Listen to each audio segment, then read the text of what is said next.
Okay, round one. I do feel a little bad for this. I hope... I don't know. Smurfing accounts, I feel a little bit awkward because I've been a top 5 drafter multiple times. Quite a lot, actually. So I should probably not be in a bronze account. But at the same time, I hope that this is interesting enough. And I also think that we're going to win enough, fast enough, that we'll hopefully jump away from the MMR of lower ranked players pretty quickly. But this hand is okay. You don't need like an incredible hand to start when you're playing in drafts. You tend to just want like a couple of playable units and a bunch of sigils so that you can draw into more. And then a lot of it is going to be dependent on what you get off the top of your deck and how well you constructed your deck. Ooh, that's a sweet card. I really like that one. This is the Fearless Yeti, so it's got Overwhelm, which is essentially Trample, and whenever it hits the enemy player, then it scouts.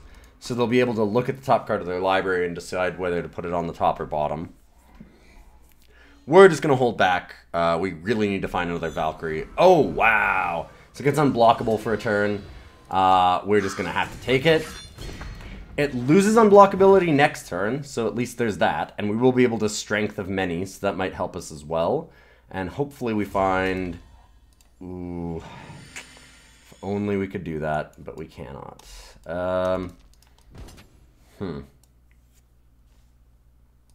Could attack with both. I really want to kill... I really need to kill the 5/3. So I'm just going to attack with this, and we're going to pass. It's not a good situation to be in, but we don't have much of a choice. I can't let that thing keep hitting me because it's just too good. Opponent's not going to attack with it. It would make sense. There's a card called Entrapment that's really, really big right now, where it kills an attacking unit if it's not nighttime. So that's possibly what they were thinking of. They're probably pretty happy with that anyways. They still get to scout, and they traded their big creature for our creature and another card. Granted, they had 2 things on it as well, but... definitely could have been a lot worse for them. So we're just going to kill that, get Nightfall. Hopefully we draw some more units. That gives all of their units +1 power, but we're okay with that for now. We're not under too much pressure yet. But I want to get rid of that before they get a bunch more units, and then the Entomb becomes a big problem.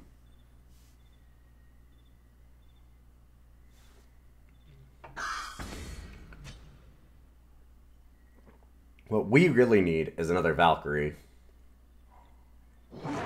Ooh, yikes. Skycrag Wyvarch. That's a scary card. I'm hoping that they try and save the killer. Because it can right now. Yeah, that's what sucks. They can just immediately kill that. Gross. Well, I need to kill it again, so we're just going to keep taking more damage. And I'm just going to have to kill that. I really wish they had waited. It would have been awesome if they had. We finally got some units. It's too bad that now we have a Valkyrie, and it can't block. The Maimed Watchwing is an okay card, but it has some major downside. You need to be on the attack for it to actually be good. They have a lot of flyers, so their deck is good. I like what they have. Let's go Maimed Watchwing and another Valkyrie. And this is where, again, I've talked about how I don't really like Loyal Watchwing. And any of the 1-power creatures, because they're just kind of medium. On a board like this, it's just not doing us a whole lot. So take 5. Yikes.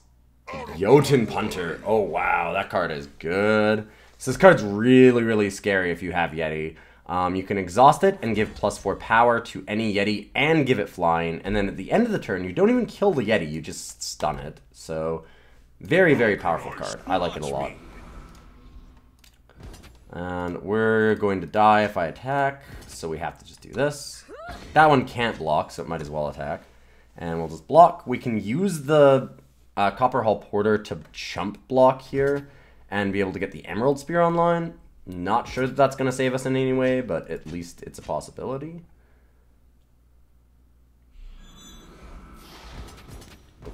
Okay. Not really useful. Oop. Needs to block there. Not really worried about that Venom dagger. Like, that's not a big thing. I honestly think they should have put it on the other flyer here. Because they know that those are going to get in. Alright, so we get a 2-2 soldier, which does help a little bit. I really wish that this could block, because we'd just be in such better shape. Kill that. I'm gonna go to 1. Chump block the Jotun Punter. And I don't know how we get out of it after that. Oh, hideout pistol. Okay, so we just die. Good game. It was closer than it looked. We just needed another flyer removal spell. We've got a lot of Valkyries, so it would have been nice to get another one. But I mean, that's just kind of the way it goes. Our deck is very average, I think. It's a fairly solid deck, but it's not anything insane. And so that was a good game. They had some nice cards. I'm not a big fan of the Cloudsnake Hatchling, the 1-2 flyer, but they had some other really good ones. Cloudsnake Harrier, the 3-3 flyer, was fantastic. And it was a close game. So, good one, and we'll go on to the next game.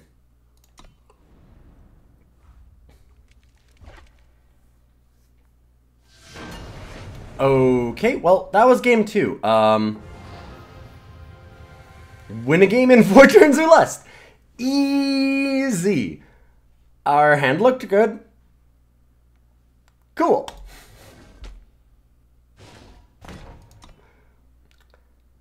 Yeah. So that wasn't a whole lot to talk about. This hand is interesting. We're on the draw. So I kind of want to keep this. We need another power, but Stone Scar Sneak with any flyer is awesome. I'm going to keep it. It's dicey, but if we can hit power, then we're in great shape. And it shouldn't be that unlikely for us to hit it. Our opponent's going to be easy pickings, just like the last one was. Easy. I love that we got an achievement for our opponent just not deciding to play the game. I'm not sure why they did that, but nice of them, I guess. Ah, here we go. Alright, now this hand looks great. No reason to attack our 1-1 into their 1-2, but that's not what this card's doing. This card is one of the 1-1s that I do like, because it's just something that you never need to attack in with and risk. You just sit there and pump other things with and make it very hard for your opponent to interact with them. All of your creatures having quick draw and extra power is pretty good. We're going to play Tireless Stranger to stop them from having the 2-1 attacking us. They might have a way to attack in, but I don't think I would want to trade this anyways. Even if they kill the 3-3, I'm not going to be blocking with Stone Scar Sneak, so we're fine. Oh, wow. Holy cow. So our opponent's deck is great. Like, really, really good. Crownwatch Paladin is good, and yeah, Unseen Commando is scary. That being said, this is why we have removal spells. Because we don't want to deal with scary cards. I maybe could have waited and not traded the 3-3. Double damage while wielding a weapon. Sure. We're okay with that.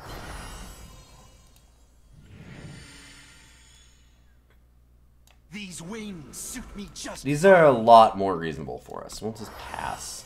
We now have the ability to next turn use the Stone Scar Sneak on this and... Sure. Use the Stone Scar Sneak and attack, and play something else? Having the weapon for this, too.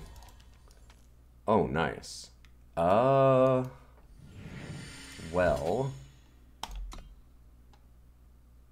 Let's see if our opponent makes the mistake. Nope. I fly for the throne. What a perfect night. We'll just play both, then. At least for now. If we get another power, then we'll be able to Emerald Spear down the 2-4. But it's scary, because it's essentially a 4-4 flyer right now with the double damage.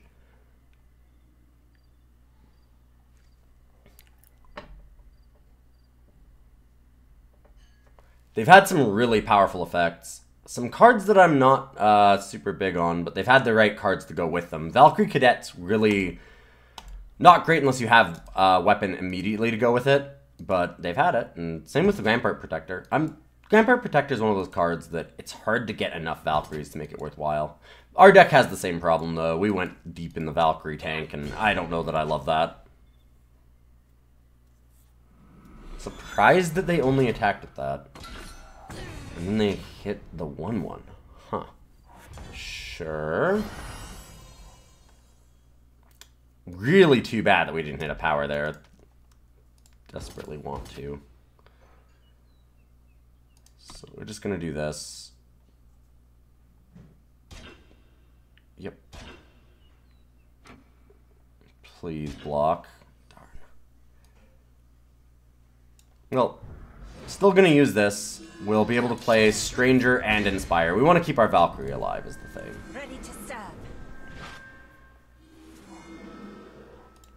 Air is the power that we needed last turn for the Emerald Spear. So the big problem is they're going to use the Mithril Mace to kill our Vainglory Patrol now. It's too bad that we couldn't punish them for killing the 1/1 before the 3/1. Because this is the card that we'd much rather keep, and the card they would much rather kill. I'm not sure why they'd have done that. They could kill the Stonescar Sneak. Yeah, okay. That's actually good for us, because I'd rather keep the Flyer. Especially because it gives us an extra 2/2 on the ground. Now we can kill that, and we get to kill their Mithril Mace, and suddenly we're back in this game. We got into some tough positions, but I think that they got a little greedy with some of their attacks there. Sure. We'll just trade there. This Magus is going to be a problem.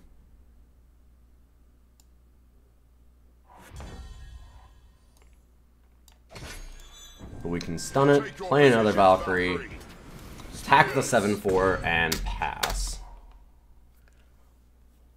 Really close to killing them.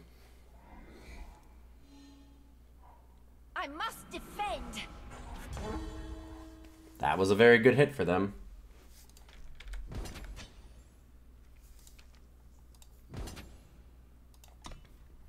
Let's see if they'll trade. Yeah. And pass.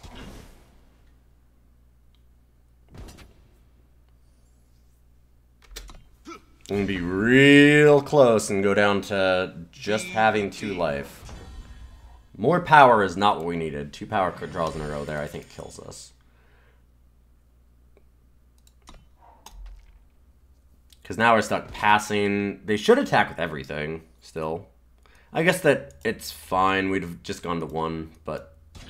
yeah, like, no matter what, they're trading for both, which is just miserable.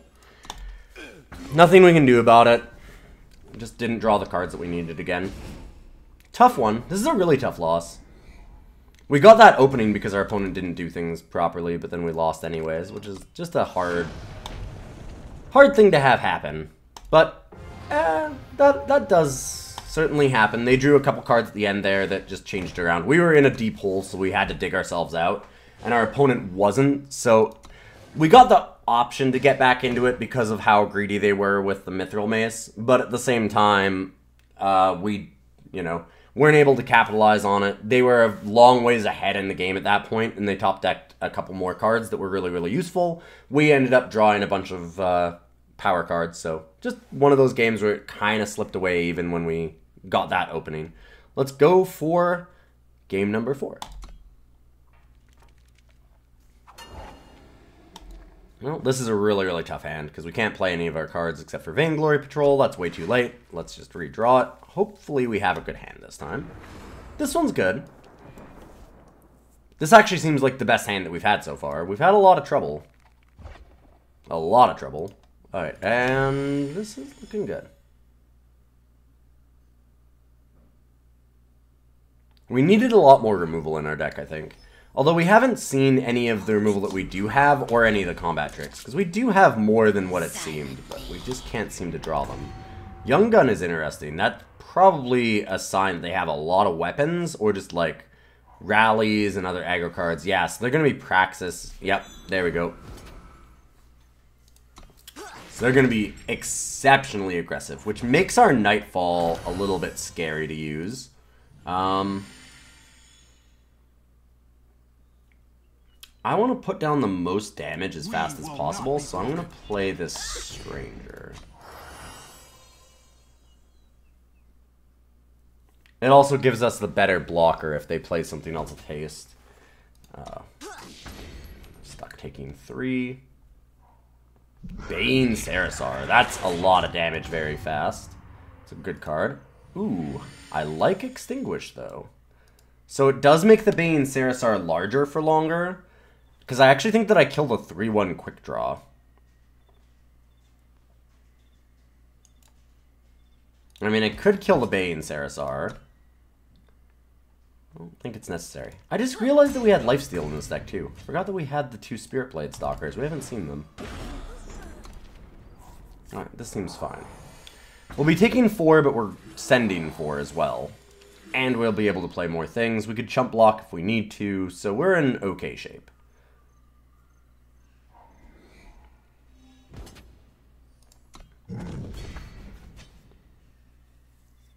This is one of those games where we just have to weather the storm.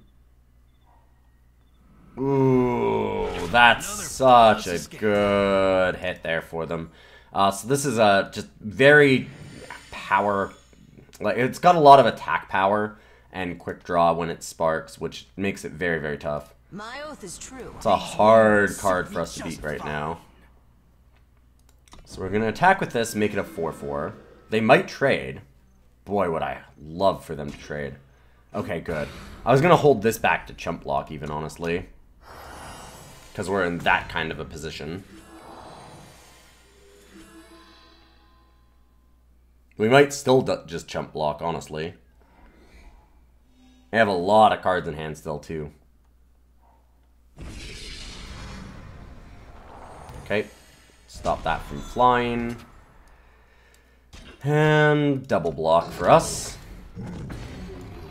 So they're not super aggressive, which is strange then.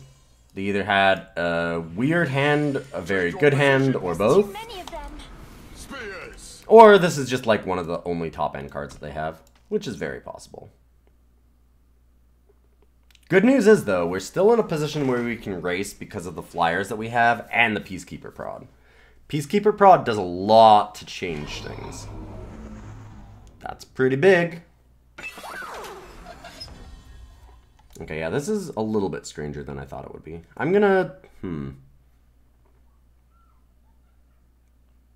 I want to put it on this still. We stand strong. It's tempting to put it on the maimed Valkyrie because that thing can't help but attack. Like, it always has to just be sending in. There's no reason to leave it back. It can't block. Oh goodness. Wow. That's just a beating and a half. That's so brutal. Well, we're stuck attacking, I think. Oh, I forgot about the Oathkeeper. Thank goodness we have that. Whew. Because they get that off the top, off of Warp. So it's basically drawing a card and getting one of the best blockers that they can have, which is bad news for us, as you might imagine. Bad news. It's going to be a close game. They're at a point where if we attack with all of our flyers, they're dead. But they could get another flyer or just a removal spell, and we lose almost immediately. So it's going to be a close one. Thank you, Minotaur Oathkeeper. I actually forgot about it for a minute because I was going to chump block. I'd expected them to attack with the 4-6, and I was going to chump block with the Minotaur.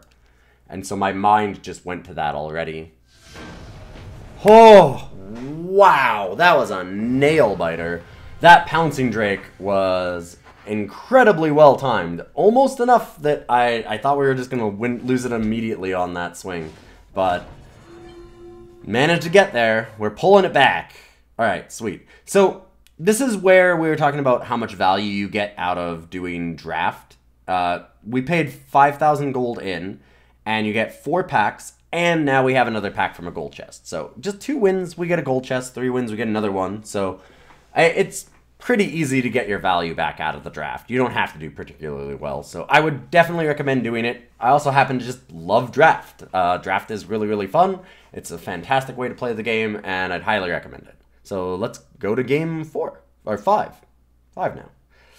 On that bubble.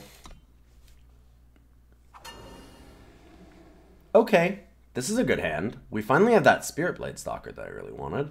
And we've got a couple of 2-drop creatures. And Devastating Setback is... I don't love it in draft, but it's still useful here. Certainly could be. Sabotage. That's a card that I would definitely recommend never playing in draft, but it gets us here. And it's funny because Devastating Setback does the same thing. But because it has another ability, that's the reason why I'm okay with playing it. But I don't love it because that ability is dicey in a limited environment. Because a lot of the times, you're going to end up in games where you're top decking, where you're looking at the top card of your library and hoping to dig yourself out of a situation, or find a way to kill your opponent. And this card does literally nothing then. Like, just really not where you want to be a lot of the time. But it got us there. It's pretty funny. Because this is our card that I was questionable about because of the same reasons. And then immediately they played that same card and got us with it. It's just so good. To me, that's hilarious. Opponent on 3 colors. Okay. So they have a removal spell, it seems like. Because they did pause. They have something. We're going to go back to darkness here. Hopefully we draw another power card so we can start Spirit Blading. Spirit Blade likes a long game. The Waystone's power fades. Ooh, Duskwalker. So keeping at night. Well, we're okay with that. We're gonna just attack here. They get a lot of power off of that. This gives them +2 power while it stays night. Which is unfortunate because we're keeping at night for quite a long time here between the two of us. I'm playing this because I actually think they might attack in here, and I can just Strength of Many. We'll see. Electropy. At the end of the cursed unit's turn, it deals 1 damage to its owner. Not the greatest card normally. Alright. I'm willing to just make this big, block that. They can't attack now. If they do, I'm certainly willing to trade. There's some interesting cards here from our opponent. So, strange game. But we are winning. So that'll deal us 1 damage a turn, but unless they're way ahead, that generally doesn't matter. I don't think I've ever actually seen an Electropy played before. Pretty sure that's the first one. Oh, sweet. That's a really cool card. Oh, now they get another Sabotage. Oh, that actually worked. But Twilight Hermit is a really cool card. It's hard to get off. A lot of our opponent's deck seems hard to work. But this one, when it stays night at the start of their turn, then they get to transform it into a 5/3 with Reckless. It's a pretty big downside, honestly, still, for a creature that's a 1/1 already. To have Reckless is the big deal. If it came to 5/3, I think that card might be somewhat usable. It's hard to actually make work, though. I think that right now, all we want to do is actually put this on Duskcaller, because that lets us get more aggressive.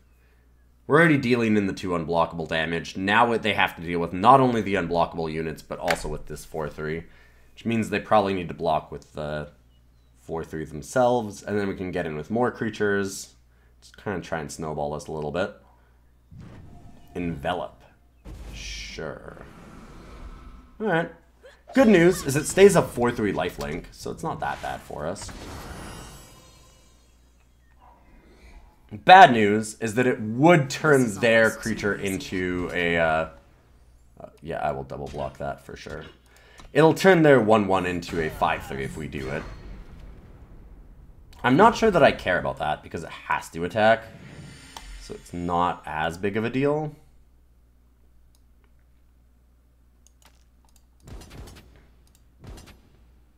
We're just going to swing with the team. And then I want to get Spirit Blade Stalker down for sure, because of the possibility of putting Lifesteal on one of our unblockable creatures. And then, honestly, Tandem Watchwing.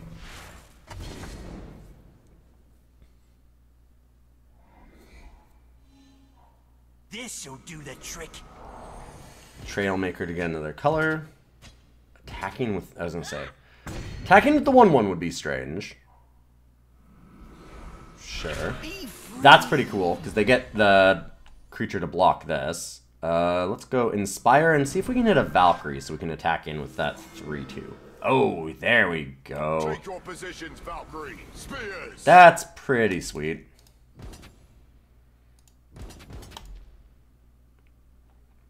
So we're going to attack with all those. Put them in a bit of a bind. Play a flashy duelist, and we can probably just swing out next turn.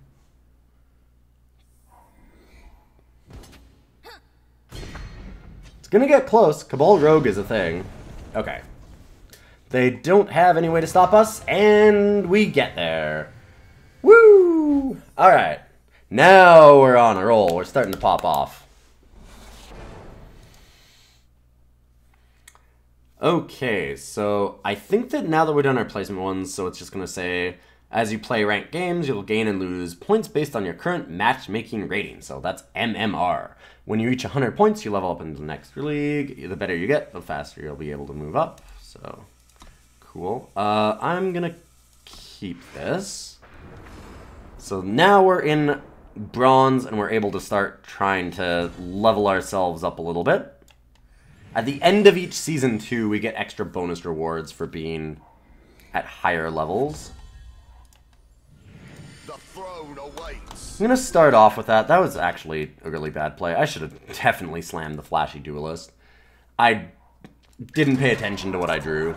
I'm going to straight up be honest there. I wanted to get this Valkyrie, though. I was trying to just kind of pair those together. And I think that we're the aggressive one. We already gained 2 life. We've got some flyers. I think we want to just keep doing that. Helpful Doorbot. Okay, so our opponent is heavily into Granite for sure. With precision. So they must really, really need to have a lot of Granite effects, because generally Helpful Doorbot doesn't do a whole lot in the game. But we'll see what happens, because there's some effects that you really need Granite for. And some of them have recently gotten buffed. One of the coolest ones was Into the Furnace, which became a fast spell, which makes it a lot more useful.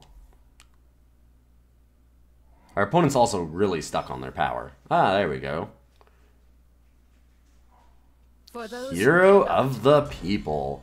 This is a very dangerous card. It can be very bad and also really amazing, and it just depends on how many units you have with battle skills. So every time that you play a unit with a battle skill, it gets +1/+1 and gains the battle skill. So pretty sweet little card. I'm thinking I kind of want a Peacekeeper's prod and attack with everything.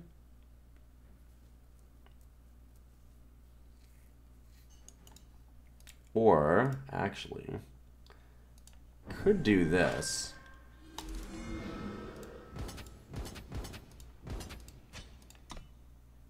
I'd let them trade both the hero and the Scrapbot for it. Or, Scrapbot? Scraphound. That's what it is. I'd let them trade for both. And then next turn, now we can Peacekeeper's Prod or Extinguish. Oh, sweet. There we go. Haha. Nice. Not going to matter too much, though, because we just do this. This is why we are pretty happy to have the Extinguish held up. They might block our 4/2 with their Renegade Valkyrie, but I have the Rapid Shot, which was a fantastic draw for us. You can also use it there. I'm not sure if I want to. Probably. I mean, it does kill it. Actually, there it's... So we're one short of just killing our opponent. We'll do this.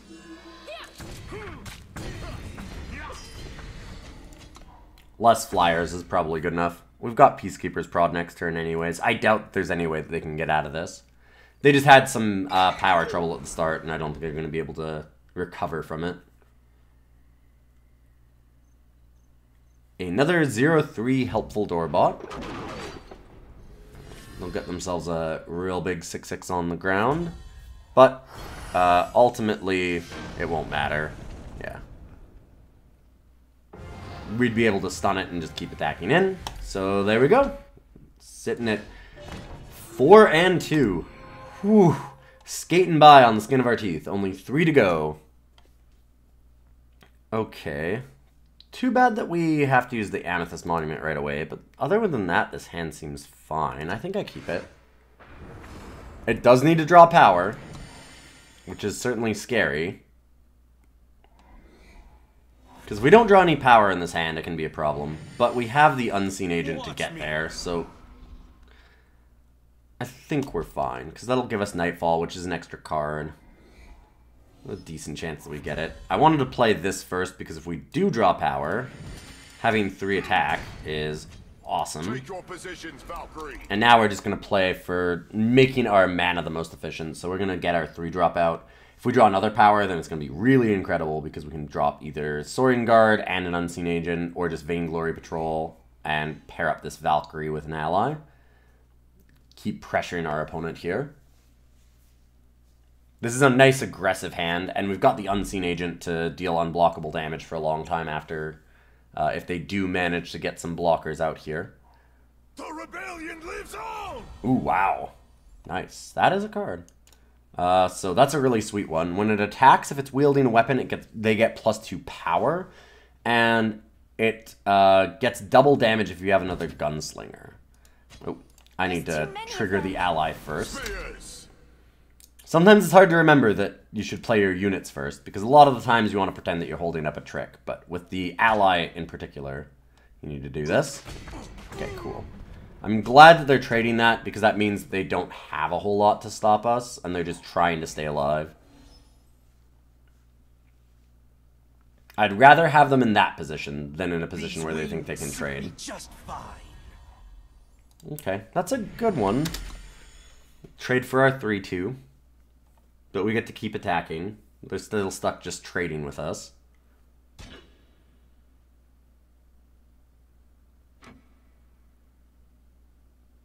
They might not trade because they might think that we have a trick now. No, okay. And this is just the most damage, so we'll just play it. I also don't want to give them another card with the Unseen Agent. Not yet. Eventually we have to, but we're okay with just waiting. Plus, if they use all of their removal on other things, then Unseen Agent just kind of seals the game.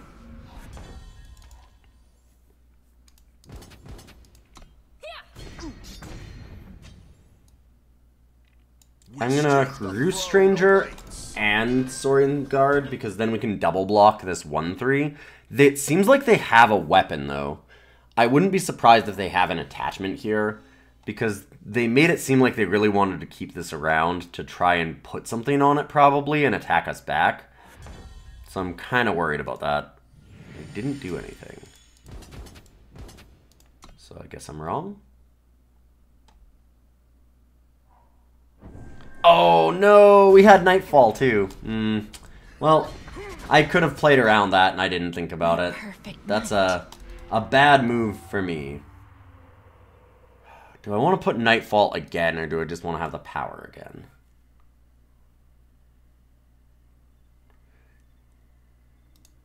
The thing is that we get to extend Nightfall, so the damage that we deal with attacking isn't actually really changed. It's just better for our power, because obviously if we get something that costs 5, then we don't want to be playing Unseen Agent again. 5 or 4 or something.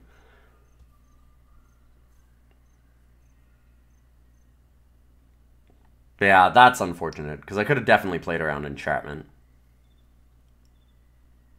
Which did just recently get nerfed to being a 4-cost card and not a 3, which I also need to adjust to. This is very, very close after the changes. I think this is like my 2nd or 3rd draft afterwards.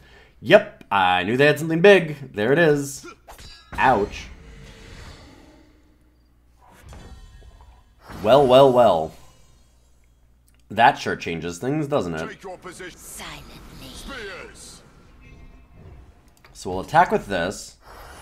And honestly, I think that I leave everything else back. I might have to block with a lot of things to kill that. And we need to kill it fast. 6/6 lifesteal is nasty.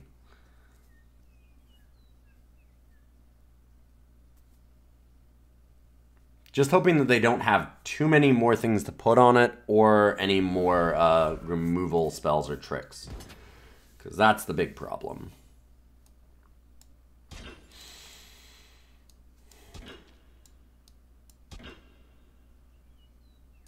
Well, if they have a removal spell, we pretty much lose.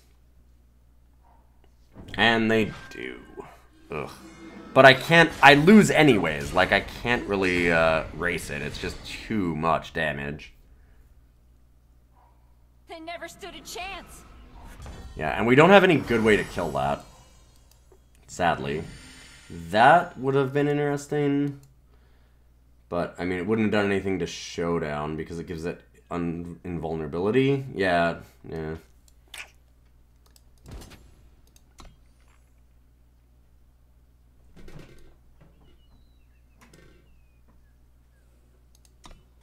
Never stood a chance is right. Should have attacked with both. So I've made a few mistakes here, definitely. But that is just a hard thing to deal with. There's definitely an edge to getting a massive creature in this game. There's a lot of complaints about the draft format right now, that it's a lot of trying to just jam things onto a creature. I don't think it's that big of a deal. A lot of people complain about it. I still really like the draft format. I don't think it's that bad or that prevalent. But this time we are absolutely getting demolished by that. Although this is kind of fun. So we get to make that bigger. And even though it doesn't block, it still kills the ceremonial mask without losing. But we do take 11, which seems bad for us. I also just have 0 ways to kill that thing. So we need to find a creature big enough. That's nice. This is where silence comes in handy. So it's still a 7/7, but at least we're doing something.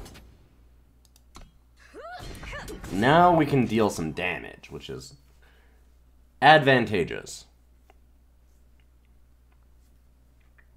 You know, if I hadn't Finest Hour, we'd actually be in a better position. Oh, deal 2 damage to something. Gross.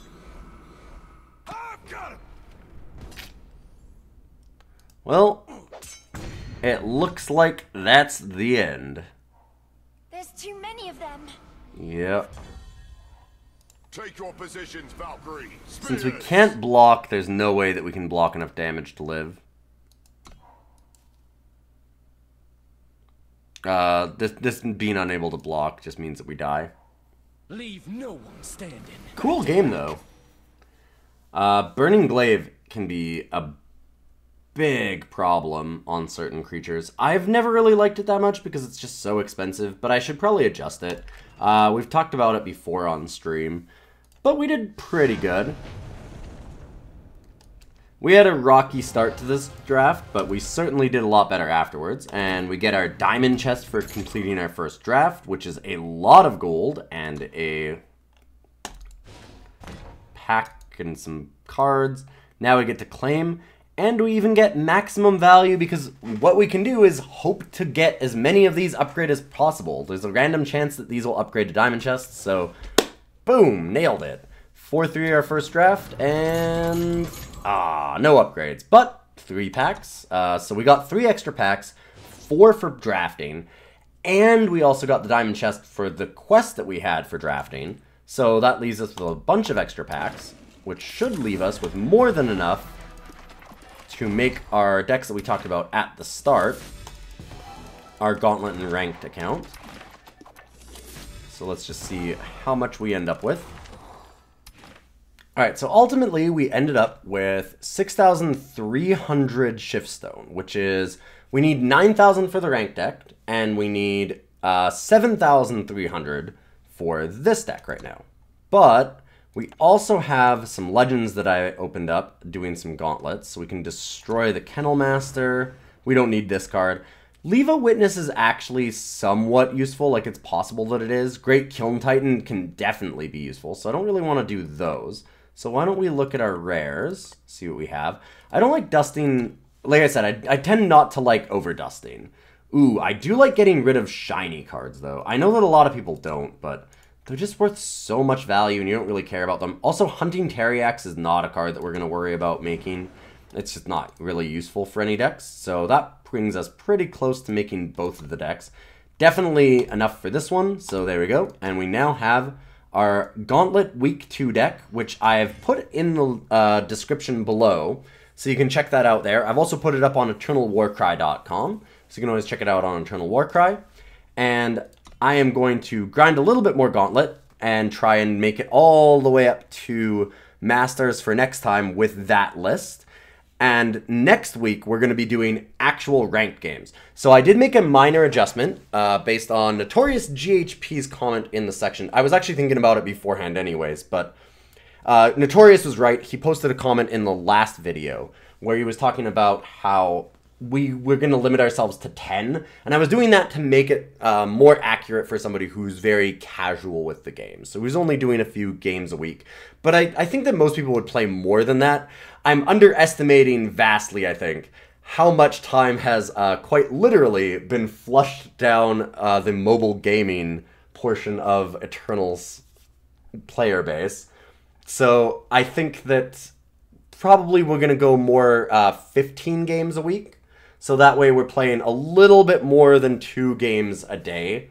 And that's pretty reasonable. Most games take about 10 minutes. People have 10, 20 minutes in a day.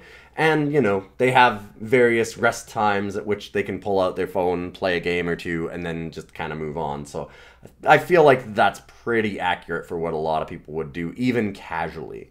So that'll give us a better chance of making it into a higher ranking and having some real decks to play. So that's what we're going to do for next week, and I do appreciate everybody stopping by and watching this. Please check out my other deck tech on my main account, which I'll be putting out this Friday, or if you are a Patreon or a sub, then it'll be coming out right after this video. You can check it out on the early access section on our Discord, so the sub chat. There's also a section on Patreon where I'll release all of the content early for all the patrons. So you can check that out at the link at the end of the stream or down below as well. And I appreciate everybody stopping by. I hope to see you around on the stream.